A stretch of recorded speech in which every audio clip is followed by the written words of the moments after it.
Okay.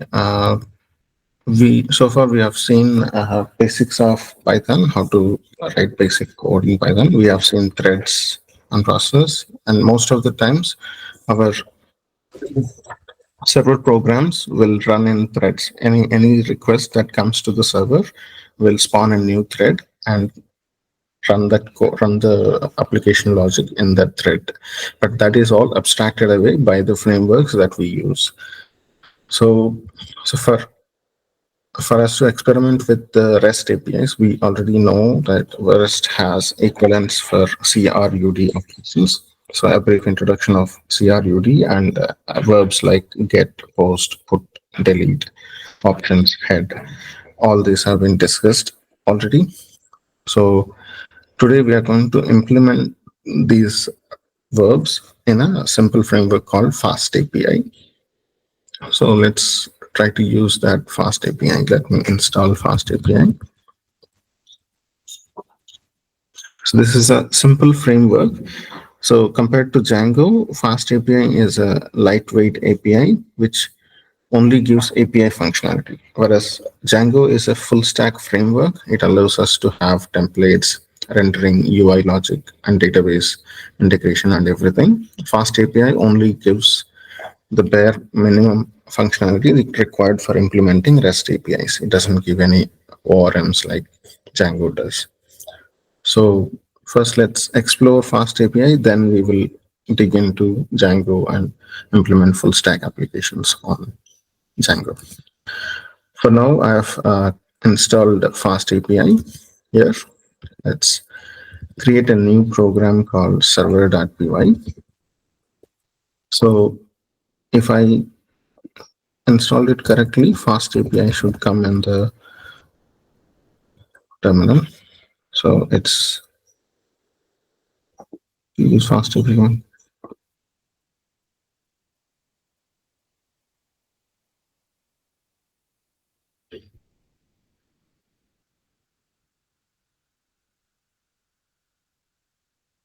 Let's run this.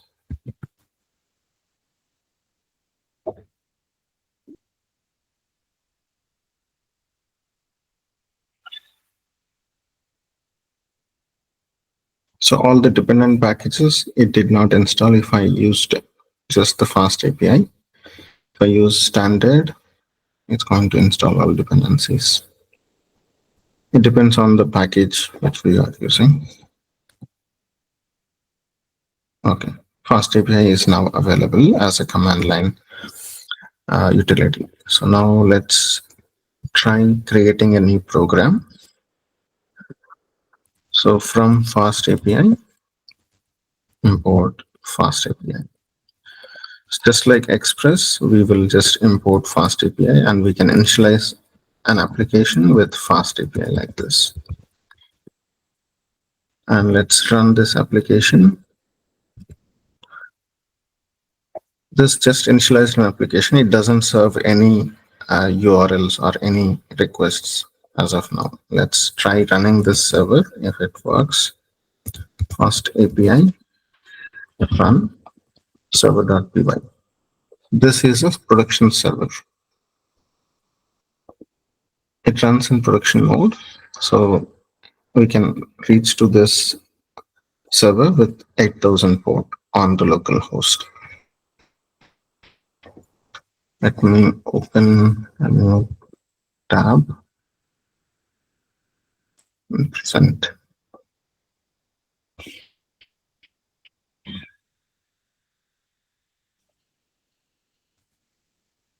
Local host 8000.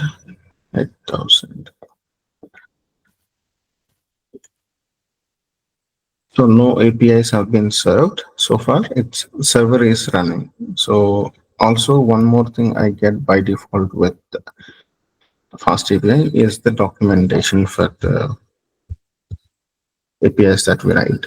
If you go to docs, all of the APIs that we write will come here. It's a UI for experimenting with the APIs without using the Postman. We can actually use from here itself. So we haven't written any APIs so far. That's why we are not seeing any APIs. Let's implement a new API, then we will get back to this. So as I'm now creating a new API, so I have run the application in a server production environment. Let's say if I do run means this is actually running in the production environment. So it doesn't automatically refresh the server or restart the server whenever I change the code. If I run it here and let's try creating a new handler for get. So how do I write a get function is through a hand annotation or decorator called get. So the path of that will be specified in here as an argument. And I'll have to write a definition of a function that does the health check.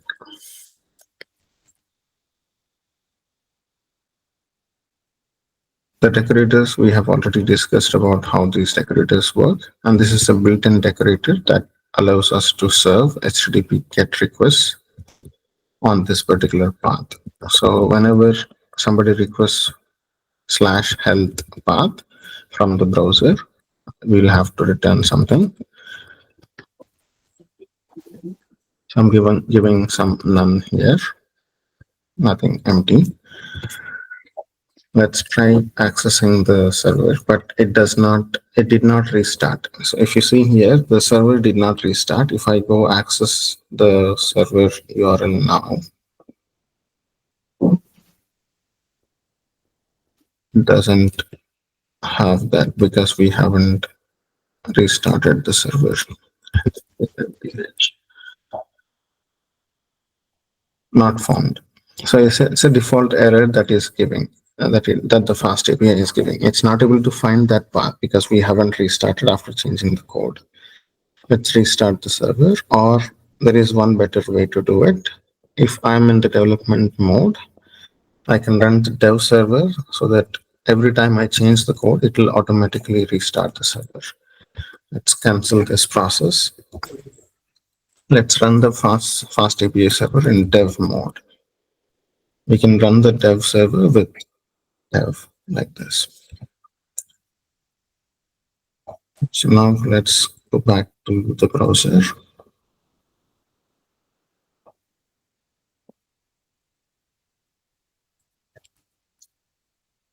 Refresh. Error is null. Okay. Now I'm going to change the code to return something apart from error. This time I don't have to restart the server because I'm running a dev server, which automatically takes care of restarting the server whenever I change something. Let's change this thing to message.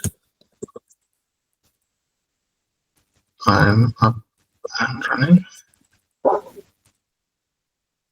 If you see this is actually called JSON. We already had a brief introduction to JSON. This is actually going to be an object that's converted into JSON and sent into the browser. So if you see here, the server application has restarted. Let's try to go back to the browser and check the status. So message is coming and error is null. Okay. Now it's time to have some more advanced things. Now we have run it in a development environment. In production, how do we run this in production? There is a server called UVCon server, which we'll be discussing in some time.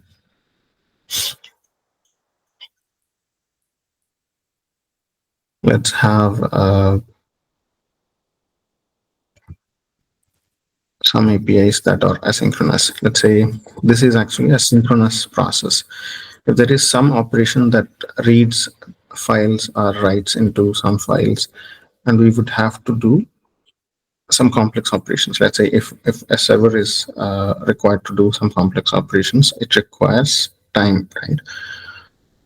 So for that, we will have to use asynchronous operations, just like in Express, we have async await. We also have the similar functionality in Python using async IO.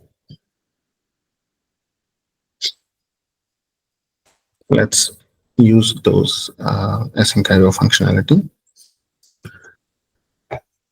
And as I've mentioned earlier, so if not as a server like this, we can actually run this server directly, server.py directly.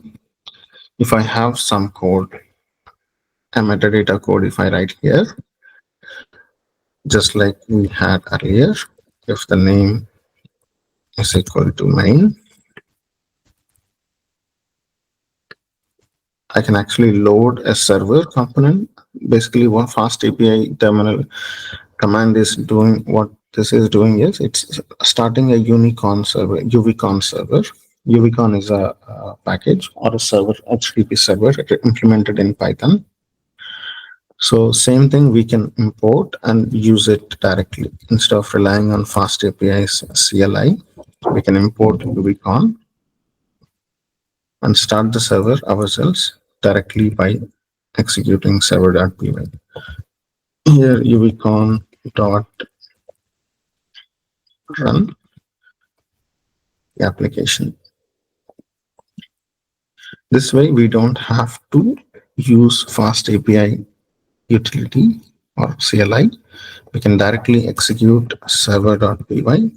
It will start the server. Fast API import. Okay.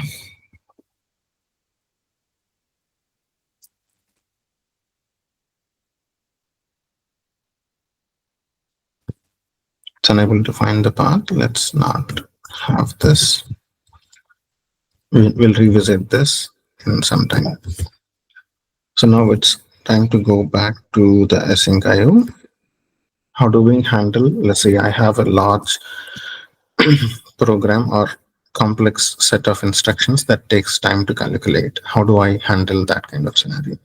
Let's simulate that scenario with sleep, time.sleep. So let's import time module. Let's implement a new handler called normal system sleep. Let's just sleep for 1 second here. Time.sleep.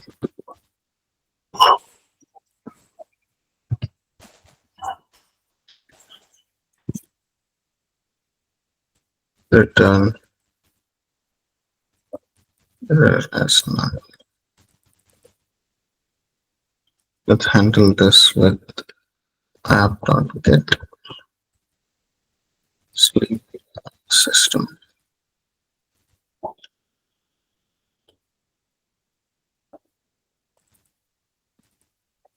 Okay, this is normal way to sleep while accessing an API. Basically, this sleep I have introduced only to introduce a delay.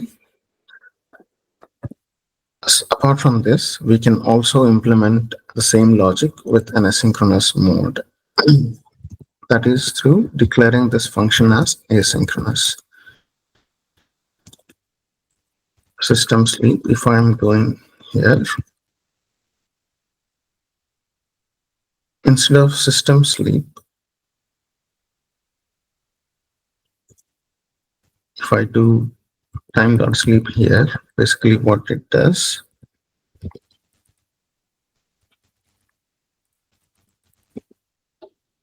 so this actually uses a special library called async IO, which blocks the system from doing any other operation. If I try to access this API, let's just copy this get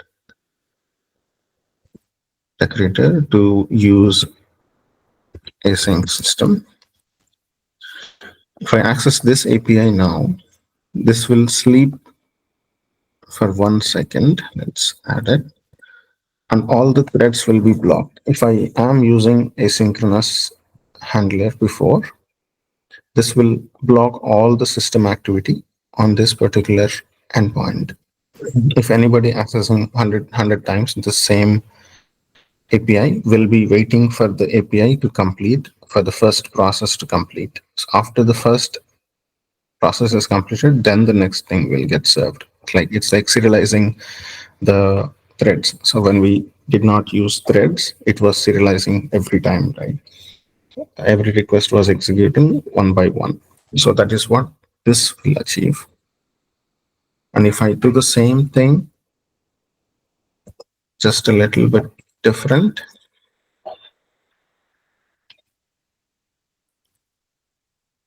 async, asynchronous IO. This time I'm going to do asynchronous IO. Instead of using time sleep, so because this is a system library, this will hold off the system's activity till all the asynchronous operations are completed. So instead of using this, if I do await and use async IO sleep, I have to import this async IO. This what it will do is it doesn't wait on the program or thread to complete before proceeding with the next request. So this thread spawns in a different, this function runs in a different thread, and all the new requests will be spawned independently with new threads. So this is a way to use asynchronous IO operations. Let's run the server. We cannot demonstrate multiple processes running in parallel right now with the browser. Just to know is enough here. So there is something called async IO, which we can use to have asynchronous threads running in the server. That's all we need to know about. So let's write one more handler that uses some dynamic utilities like date time and everything. Let's write an API, info API, app.get info. Let's write a function called info, return a dictionary. This dictionary is going to be serialized into a JSON object. So far we have been hard coding all the values. Now this time we are going to generate new values every time. So let's just say version as 0.1.0. Time, this time I'm going to calculate every time dynamic value. So there is a library called datetime in Python. This gives datetime in current date, import from datetime, import datetime. This is all, we are all using get APIs here. Similar to this, we can have post, put, delete, all that. We will be implementing it shortly. User, let's just say who is actually running this server. If I want to know, there is something called environment in Python. This is a package we should import. Import from OS, import environment. So all the variables set by the system in the current environment will be coming in the environment object. So what's the user that currently is running this server can be known from this. Let's try running this server. Let's run it as fast API dev server.py.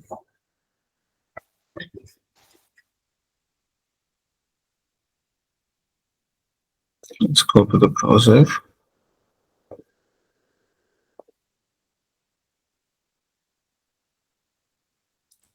So we'll just access the API info. There is some error. Let's go back to the code and see what's the error. If you see the terminal, you can see the errors. Key error. So user variable is not found in the environment. That's the error. This is because we are using the Windows environment. Let's try using home instead of user.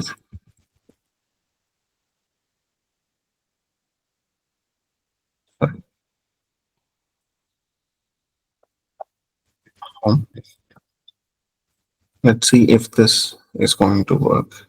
Let's try to access this separately out of this context, server context. Let's create, go into Python, import from OS, import ROM. If I just print and ROM, okay.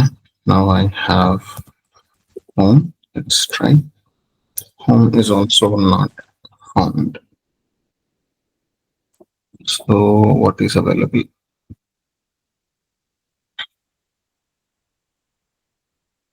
These are all the keys that are available in this Enron dictionary. Number of processors.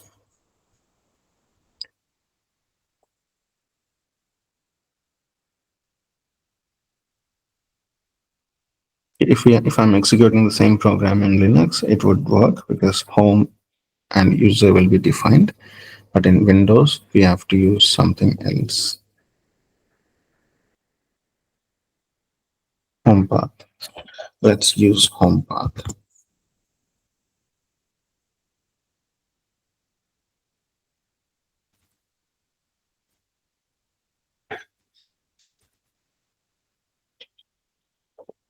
Let's go back here. Okay, it's not going away. Let's run it again.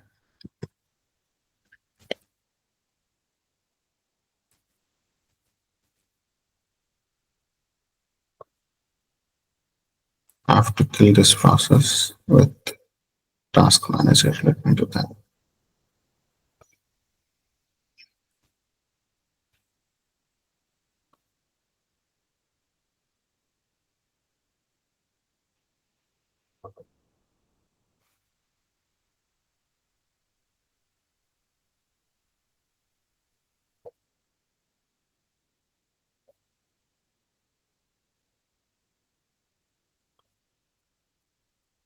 Okay, just now kill the process again. Now I'm going to start the dev server.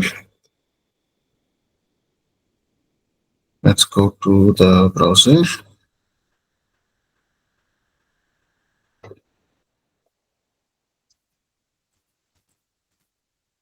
Now it's loading info. And same thing, if I go to /docs, Fast API defaultly gives all the experimental UI. So all this, I can actually request the API from here. If I execute, the response will come here. Similarly, if I do this will respond after 1 second, after sleeping for 1 second. And this one, this also does that, but it is going to halt the system for 1 second and then return. This one does asynchronous processing, doesn't wait for the request to complete before spawning a new request. And this one, info, I'm doing a get request right now. What it does when I click on execute is it's going to send this request. If I want to do it from the command line in a Linux terminal, I can copy this command and execute. It's going to do a get request on this endpoint /info endpoint. And the response I got is this JSON. So that's about dynamically generating content from the uh, backend. Now, what about accepting parameters from the URL? Like if we have seen, if you know, so there are some URLs like slash logs, let's say start date equals 2025 0 ampersand and date equals 2025 0303. So this kind of, these are all called URL parameters. How do I accept, like let's say based on this URL parameters, I want to dynamically generate content or a database query. If I have to see the logs of the last 3 days or last 2 days based on the start date and end date, how do I accept these parameters from the URL is something that we are going to let you know. Let's go back to our code.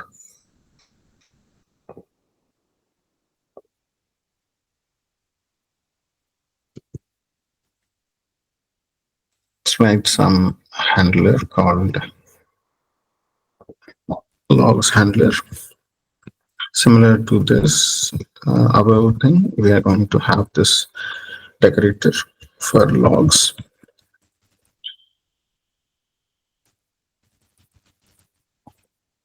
This time we are going to accept two parameters, start time and end time. So those things will come as arguments to this function start. So one thing we have to note here, so in just like in TypeScript, we can define the data type. So basically the Python doesn't need to have data types declared by the program. I'll just kill this process 1 second.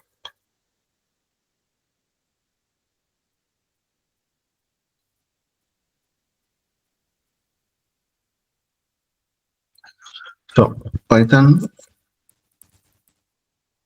a equals 5, 4, 4. This need not have any declaration about what's the type of a.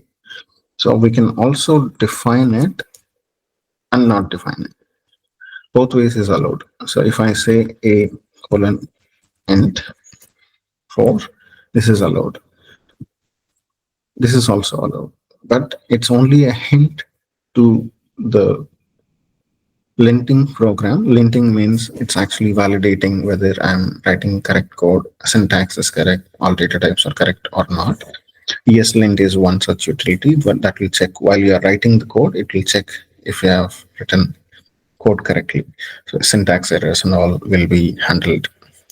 So we can actually give the hints to the linter so that it validates the code before I compile or execute. So that's, I'm going to use this syntax for hinting my linting program.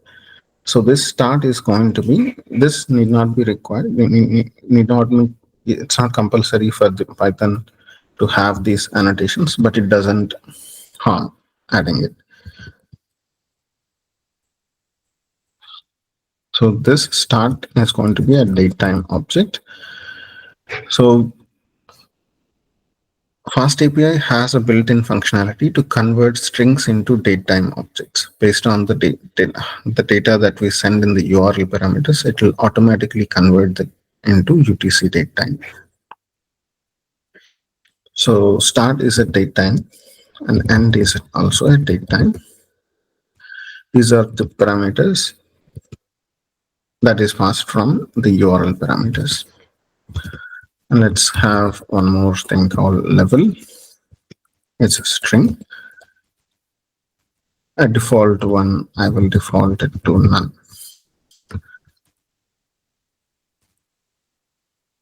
So return something, a list of objects. I'll just send the same data back. Start and level. So a trailing comma is not compulsory, but it's better to use a trailing comma. So what this does is whenever I access this URL with the URL parameters, it will read them and add it to this. If I have custom logic to database, do a query to database to retrieve logs in this time range, I can pass in these values. That way it's dynamically generated. The response is dynamically generated.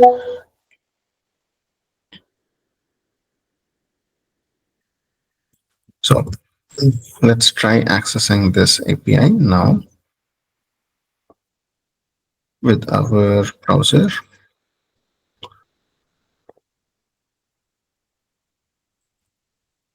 If I refresh this, this will automatically show us that API. Sorry, docs.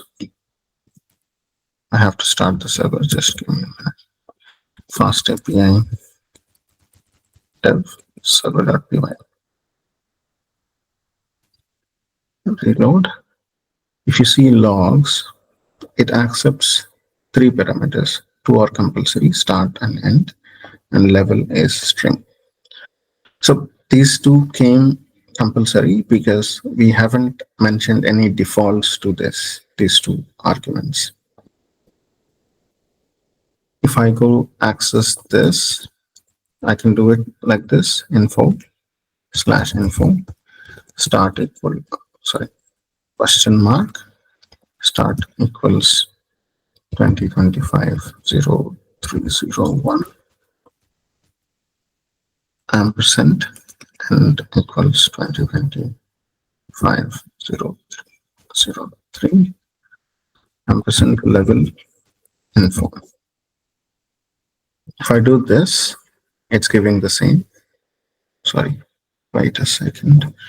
It's actually going to the slash API because we have added a default handler for info logs. Sorry.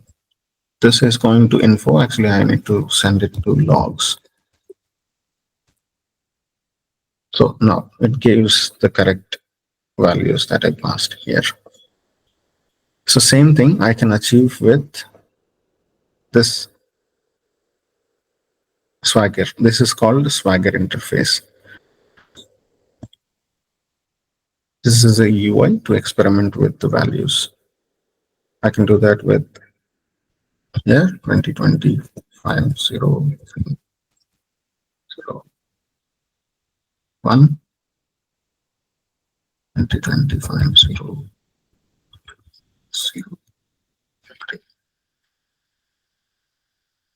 Okay, that's fine. Now, what if I give some wrong data? Something that is not possible.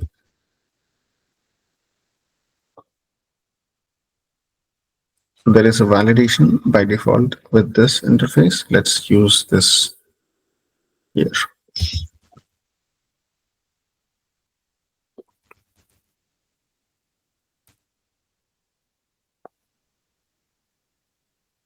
Error. Input is too short. And whatever error happened in the backend, it's throwing to the UI. Let's go back to the server and see what's the error it's showing. But none. It's actually coming from the fast API. While passing it, it's getting into that error and throwing that back into the UI. But if we see the back, inspect and see, let's see, is it throwing the correct response code or not? If I go inspect this, let's see the network. Let's do another refresh. It's giving a 422 error. Unprocessable content. This is actually being thrown by the fast API while parsing these date strings. So by default, we have the functionality. We don't have to handle this error in the code. So fast API gives that functionality for us. And if I have to have some extra parameters or extra validations, I can add them. Let's add some custom validations to our code. That is through raising exceptions. We can raise exceptions. So let's just do a check if the start time and end time are correct or not. Let's say if start is greater than is end, we will raise an exception, raise HTTP exception. This HTTP exception comes from fast API. Let's import this HTTP exception from fast API. From fast API, import fast API, comma HTTP exception. This exception I'm going to raise here with a message, and status code I'm going to use as HTTP status. This HTTP status also is a library class which we can import with HTTP from HTTP. Import HTTP status, and this has a set of statuses, status codes, just like 404, 403, all that. It's a bad request, bad request.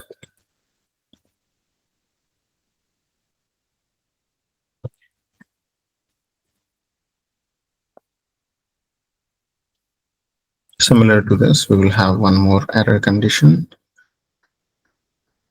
Let's say log levels. I will, or else if I just say if log level is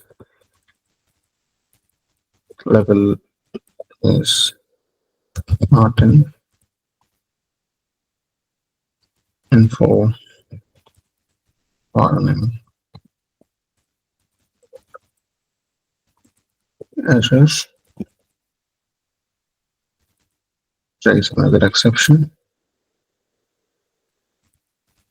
HTTP exception with status code as HTTP status bad request. Let's say detail as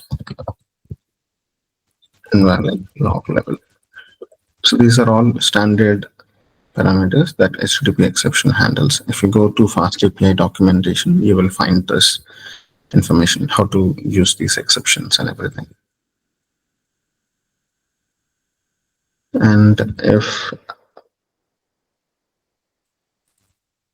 let's say, level equals warning,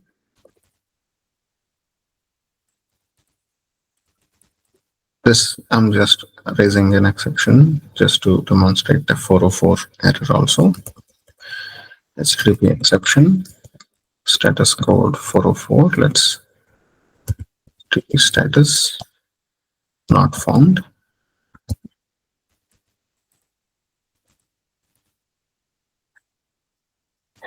Detail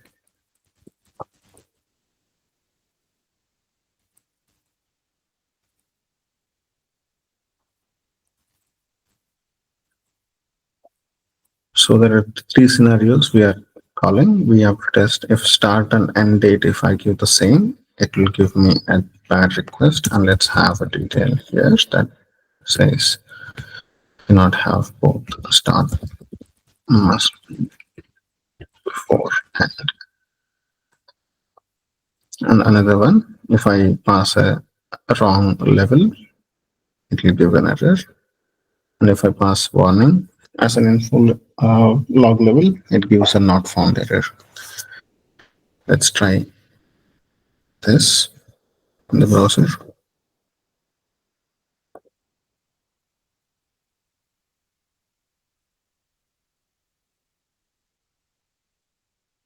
Let's keep this to the side. And logs start date, I'll just give 2024 03 01 or 02. Same date I'm going to use in the end, and this should give me an exception. Detail start must be before end. It gave me 400 error, which means a bad request error. This is a bad request 400. So if I try it here,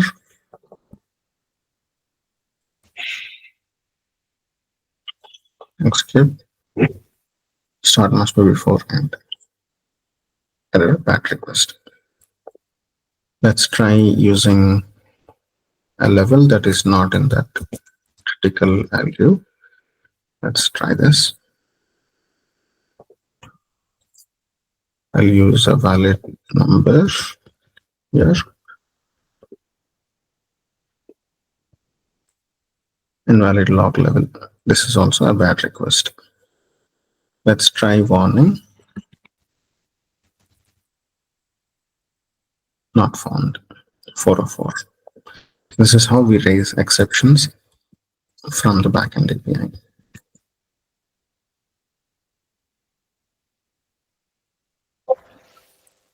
And what about now? We will look into post requests, which allow us to create new content in the DB or in the server.